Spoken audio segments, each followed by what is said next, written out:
هي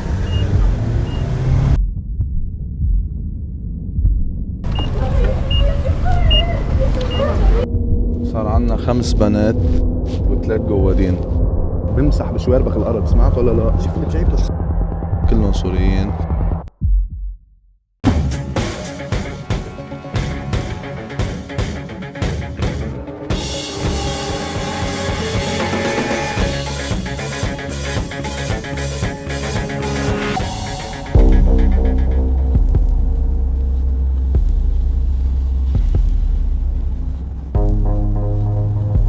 So quite a few people have got in touch with us telling us to do a story about prostitution here in Lebanon.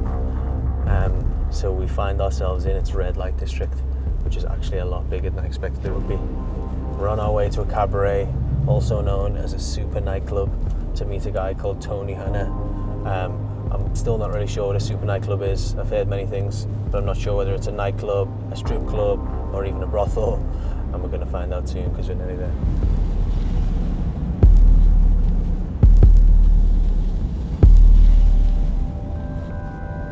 To find out about the sex industry here in Lebanon, I'd been told super nightclubs were the first place you should go. They're completely legal, and women from around the world flock to them in the hope of making some money. They're also, usually, very difficult to get cameras inside of. Hey Tony, how's it going? I'm Ben. Ben. You okay? I'm Tony. Nice to meet you, Tony. Hi, guys. This is Ben and Seb. They always have cameras on them. Welcome.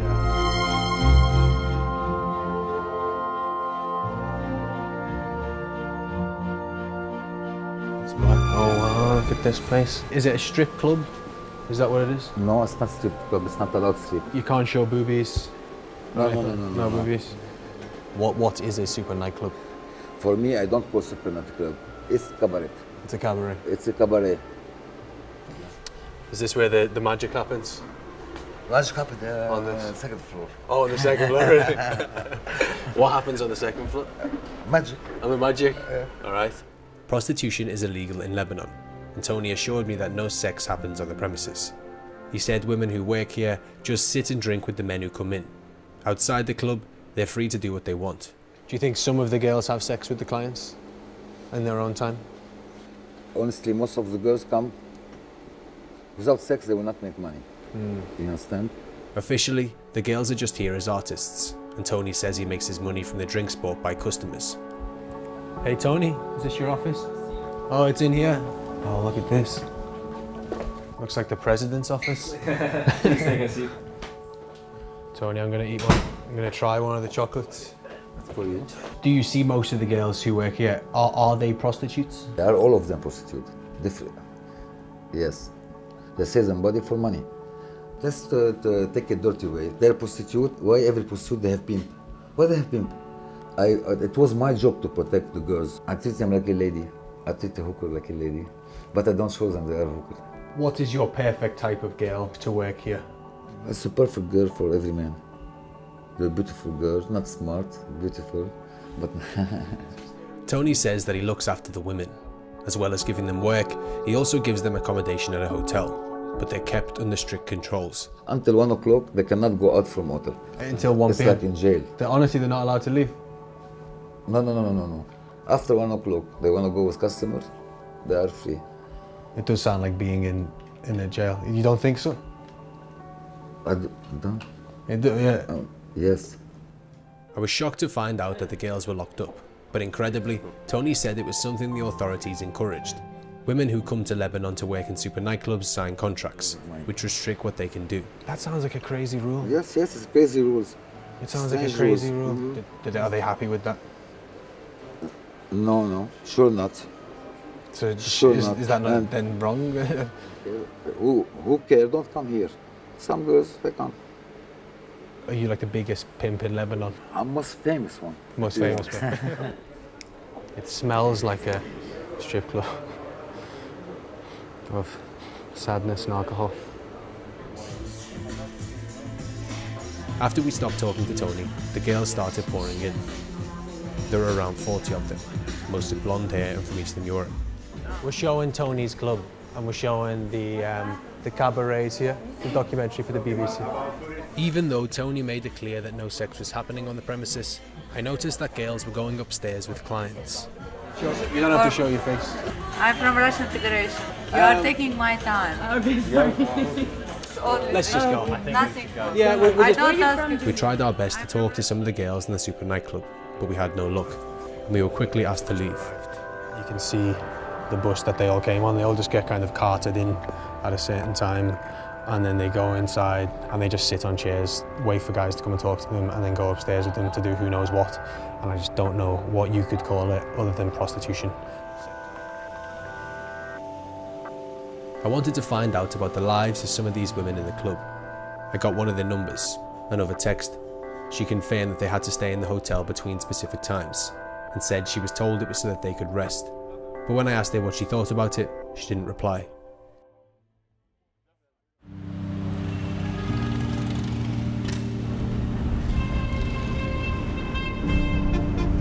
So I still can't quite believe what Tony told me last night about locking these girls up. But in the meantime, I have managed to speak to General Security.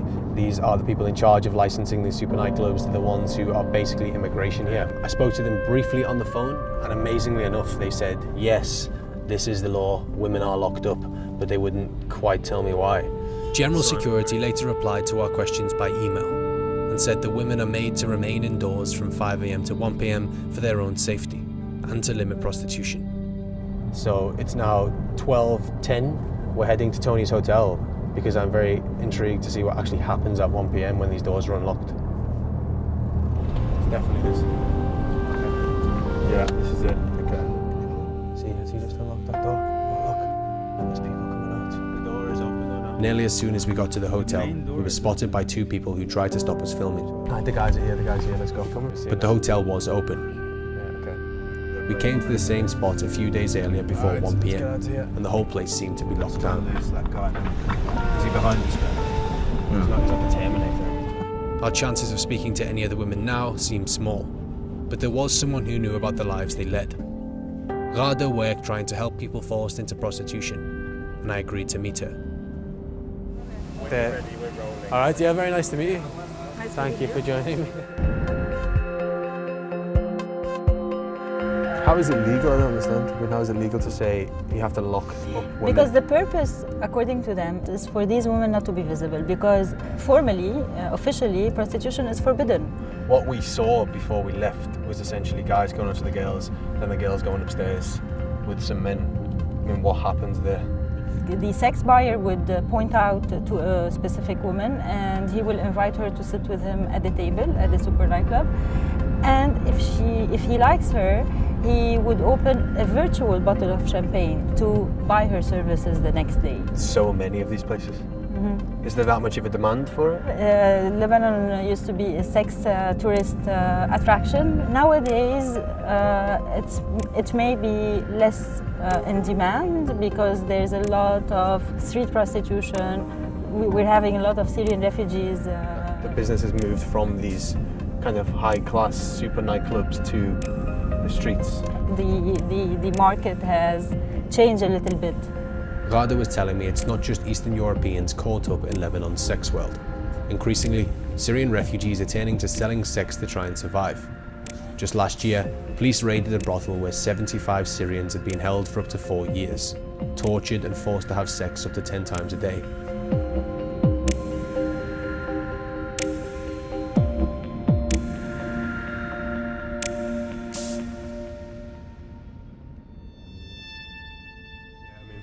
Driving down the streets here in Beirut, you can see the impact the Syrian war has had. I mean, at our window now, there's a woman from Syria asking for money. There's street kids everywhere. There's about 1 million refugees here, and that's only officially. Unofficially, there's a lot more. And there's just women sitting on the streets.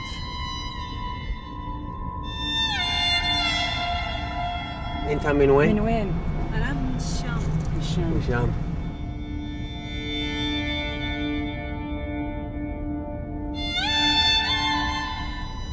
Getting anybody to actually talk on camera about this is pretty impossible.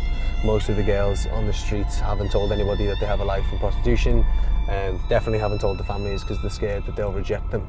but I think that we might have found one person who's willing to speak to us anonymously. We're on our way to the southern suburbs now. We're not really meant to be filming there, but we're going to go and meet her and hopefully hear her story. Hiba, which isn't her real name, came to Lebanon a few years ago after her husband died fighting in the Syrian army.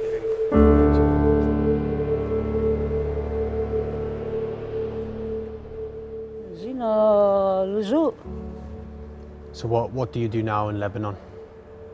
How do you make money? بروح هيك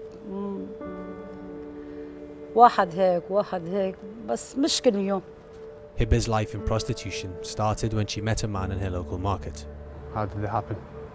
يحكي معي امزح معه يمزح معي عادي بعدين وين دخلت معه عرض علي هو يعرفني على أصحابه وعندي 5 أولاد وشو بدي أتوظف يعني لبناني ما لاقي يشتغل بهالبلد تشغلوني إلي. Do you think these men are taking advantage of you because of the situation that you're in? شو أكيد يعني بيستغلوني وبيعرفوا وضعي. If you didn't do this, what would happen to your family and your kids and your life here? طبعا بدنا نتشرد أكتر كلنا كأنه حلم وحلمته خلص بصير ببلدي. It doesn't seem like Hiba's going to be going back to Syria anytime soon, and she told me if things get hard enough, she would consider getting a pimp to try and make more money. These pimps are the ones pushing people into prostitution and even trafficking refugees from Syria. I wanted to know what the police were doing to try and stop people like this, and they had invited me on a raid to show me. I was meeting Boulos, who was leading tonight's operation.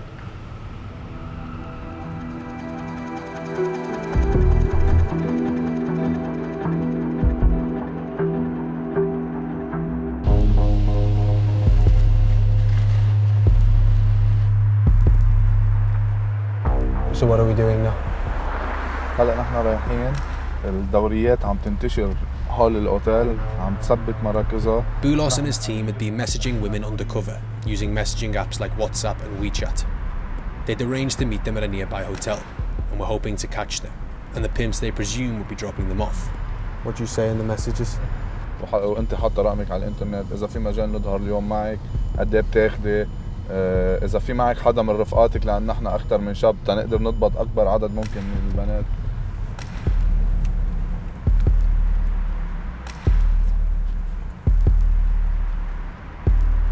So we're currently waiting in a car park near a hotel. Is there supposedly a lot of prostitutes heading towards this location, and the police here are going to try and take them in and catch the pimp. But we think that she's here. She's here. Okay.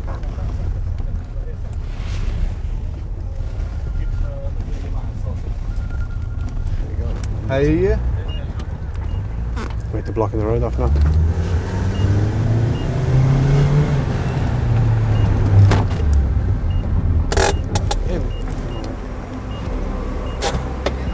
It's so efficient.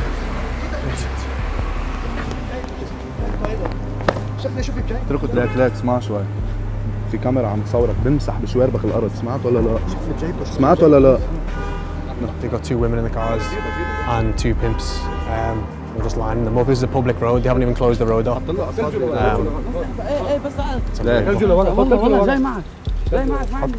لا بقى لك يلا على السريع يلا يلا جيب شيل سيارته من الشارع. There's just 2 girls in there. شيل سيارته من الشارع. Is that rare, or does that happen quite a lot? لا أنت محظوظ. Lucky, honestly, that's wow. They block off the car that has the pimp in it. They arrest him, immediately come back around again, and do the exact same thing over and over again, and just hope that the cover doesn't get blown. The police say it's the pimps they're going after here, but both the pimp and the prostitute are taken back to the police station and can even be sentenced to the same amount of time in prison if it's not deemed to be a human trafficking case. But so far it's 1 out of 1, and it was pretty quick as well. I think we're going again. Yeah, there we go. There we go.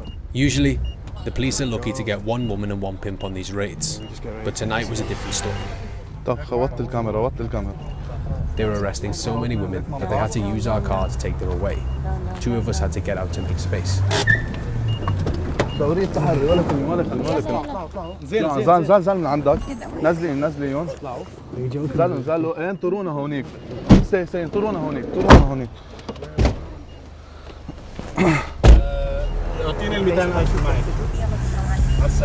ما نكون قاتلين قتيل. لا قتيل والله. ما نكون قاتلين قتيل. على رواق. ما تبعتها هلا روح.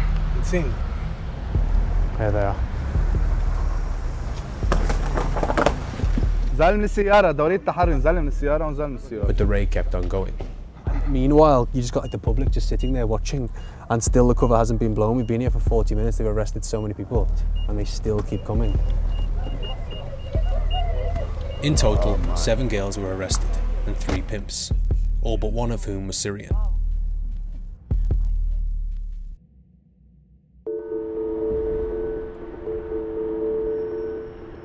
The next day, we wanted to talk to one of the 2 women who had been bundled into our car the night earlier. Hey, Boulos, nice to see you. How you doing, man?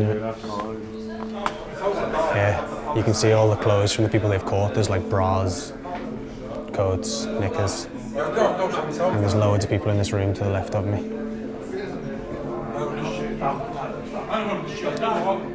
Boulos identified one of the women from the car we could speak to.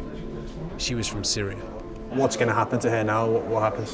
هلا نحن بلشنا بتحقيقنا، مؤشرات لشبكة إتجار بشر عم تبين معنا، شوف ما فينا نحكم من هلا ليخلص التحقيق. What is her story? Has she been forced into this?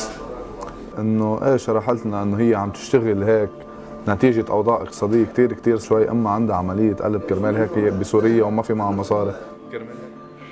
After we finished speaking, we were told we could talk to Noor, which isn't her real name, as long as a member of the police was sitting in the room. The police briefed her on what would be happening, and then she was allowed to join us.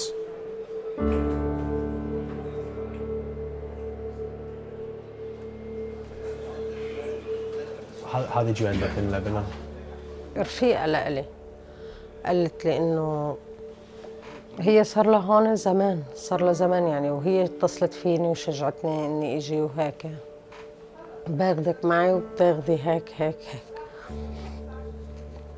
في بنات السوق بجروا هيك شغلات، تسمعي من هون وبتسمعي من هون، بخلوكي إنك تشجعي شوي. خلص أنت معك 20 يوم، يلا لميهم وروحي، ويا ريت إلا أمشي. The other girl that was with you in the car when you were arrested, who was she? هيدي اللي ساكنة هون من 3 سنين. I mean, did she force you into this? لا، ما بحط حدا برقبتي ولا حدا جبرني ولا في شيء. كل بني آدم ما تكذبي حدا بيجبر حدا. كل مين في براسه مخ بيمشي عليه. إنه في عالم كتير ما بيهمك، خلص متعودة على الشيء. في عالم صار لسنين بهالشيء، تحسي إنه ما بقى بيهمها هيك. يعني في عالم تستعبدك بهالأمور هيدي. أكيد الواحد بيندم عن جد. Did your mum and sister know that you're here now? لا أبدا. What would they do if they found out? يعني كنت فنتة لأمي بإيدي. Noor headed back to her cell after we spoke. She says she wasn't forced into this, but it's not always the pimps pushing people into prostitution. She admitted her friends had persuaded her the first time, and to some, including the head of Boulos's unit, that could be deemed to be facilitation. Hello, nice to meet you. Ben, thank you for your time.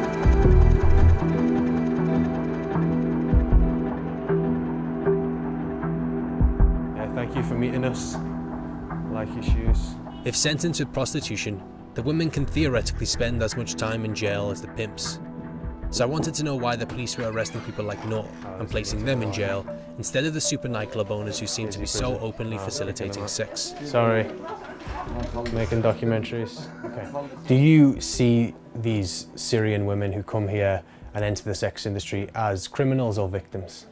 نحن شغلتنا ووظيفتنا وواجباتنا تطبيق القانون بغض النظر عن رأينا الشخصي. But you work with pimps and prostitutes, you see the types of individuals they are. Do you genuinely think that they potentially deserve the same time in jail? بتصور القضاء أنا لإله بيأسيله ولإلها بخفف له. Most of these cases begin as prostitution cases as opposed to human trafficking cases, and as a consequence the women are far more likely to be sent to jail. Would you agree with that? هي جريمة الإتجار بالبشر ما فيك تعرفها دغري، بس ما فينا يعني من أول دقيقة نعرف أنه لا هيدا تاجر بالبشر وهيدي ضحية إتجار بالبشر. Since being here, I've heard a lot about super nightclubs. I mean, it seems reasonably obvious that there are sexual exchanges going on, maybe not inside the premises, but outside the premises, and you're doing so much good work trying to catch the pimps. So why is it that you're focusing all your energy on the streets and not on the most obvious place of all, which is the red light district of Lebanon? السوبر نايتات في عليهم تفتيش تقريبا يومي من قبل دوريات من عنا ومن قبل دوريات من الامن العام. انا مش عامل لك انه ما في بالمطلق يعني كلهم ما في شيء وقاعدين كلهم قديسين، لا انا بحكيك بالقانون بقلب السوبر نايت ما في شيء. It seemed like the super nightclub owners are held to a much different standard to the men and women on the streets. But when I pressed the Colonel more, he told me to talk to immigration or general security, so we finished the interview. As we left the room, the women were being transferred to another prison to await sentencing. Are they all going to the same place? Yeah. Alright, so the girls are being sent off now to prison to await judge's decision on what happens next, and it all largely depends on whether their case is considered to be human trafficking or whether it's just considered to be sex work. If it's sex work and they get convicted, then they're considered criminals, they can go to jail for up to a year. If it's human trafficking, then it's decriminalised, but I'm told that that's rare. The likelihood was that Noor would be spending more time in jail, along with the pimps and the other women here. The police wouldn't tell us exactly what happened with their case, but it seems refugees like her, who fled the war and see no other way to survive, are often greeted with a criminal record, as opposed to the help many would say they need.